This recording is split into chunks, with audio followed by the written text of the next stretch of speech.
विकास की पहली अवस्था यानी कि शैशवावस्था के बारे में जो है विस्तृत चर्चा करेंगे। तो सबसे पहले हम बात करते हैं यहाँ पर शैशवावस्था की। शैशवावस्था क्या होती है? अगर हम देखें इसकी कार्यवधि मतलब जो इसकी समधि होती है वो कितनी होती है आपकी यहाँ पर 0 से, मतलब ये हुआ कि जन्म से कह सकते हैं यहाँ पर जन्म से 6 वर्ष। कहीं कहीं पर आपको जो है 5 वर्ष मिल जाता है, तो आप कंफ्यूज मत होइएगा। वहां पर हम मान लेते हैं कि आपकी जो है शैशवावस्था की आपकी जो है समयावधि दी गई है। तो सीधा सा आपका कहने का यह अर्थ हुआ कि अगर आपका बालक जो है जन्म से आपका 6 वर्ष के अंतर्गत है तो उसे हम क्या बोलेंगे, किस अवस्था में बोलेंगे उसको, जो है शैशवावस्था के अंतर्गत उसको हम बोलेंगे।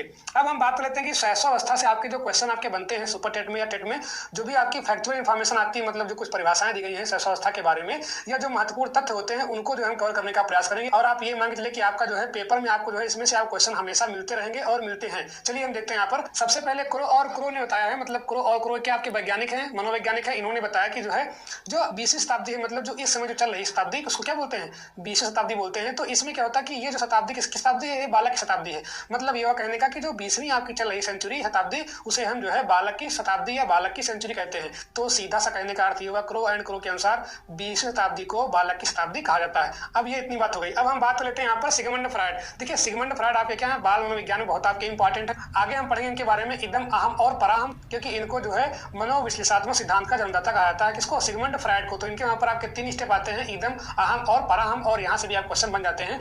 हालांकि वहां पे उसकी चर्चा हम बाद में करेंगे।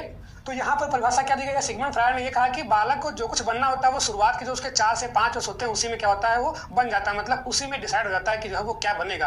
तो जो आपके शुरुआत के आपके 5-6 वर्ष होते हैं वो क्या होते हैं, बहुत ही महत्वपूर्ण होते हैं। कौन कह रहा है? सिगमंड फ्रायड कह रहे हैं। अब परिभाषा आपको पेपर में देगा ऐसे यहाँ पर कि बालक को जो कुछ बनना होता है वो शुरुआत के आपके प्रारंभ के 4-5 वर्षों में बन जाता है। ये परिभाषा किसने दी? तो वहां पर आपको 4 ऑप्शन दे देगा यहाँ पर, थॉर्नडाइक, स्किनर, कोहलर और फ्रायड। तो वहां पर किसके साथ जाएंगे, यहाँ पर आप फ्रायड के साथ जाएंगे। तो इस तरह से जो है बहुविकल्पी क्वेश्चन आपसे बन जाते हैं, यहीं से आपका बनेगा। दूसरा तरीका पूछने का आपका इसमें दिया गया है, ये तो आप कहोगे कि मनुष्य को जो कुछ बनना है वो क्या होता है, प्रारंभ के 4-5 वर्षों में बन जाता है। अब यही परिभाषा थोड़ा घुमा देता है, ठीक है। इसी को थोड़ा जो है मोड़ के लिखा गया यहाँ पर, व्यक्ति अपने भविष्य में क्या बनेगा इसका निर्धारण 5 से 6 वर्ष तक की आयु में हो जाता है। कहने का अर्थ आपका वही है, बस ये है कि थोड़ा इसमें जो है भाषा आपकी चेंज हो गई है।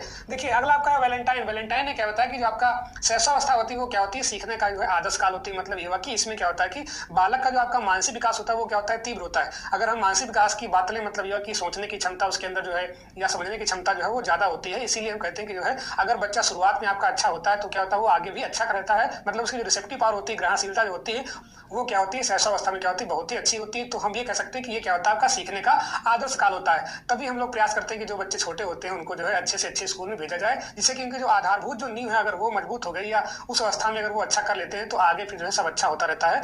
तो ये किसने कहा, आपका सीखने का आदर्श काल। ये भी आपका कई बार पूछा गया है, इंपॉर्टेंट आपका बहुत है ये किसने कहा है, वैलेंटाइन ने कहा है। किसने कहा है?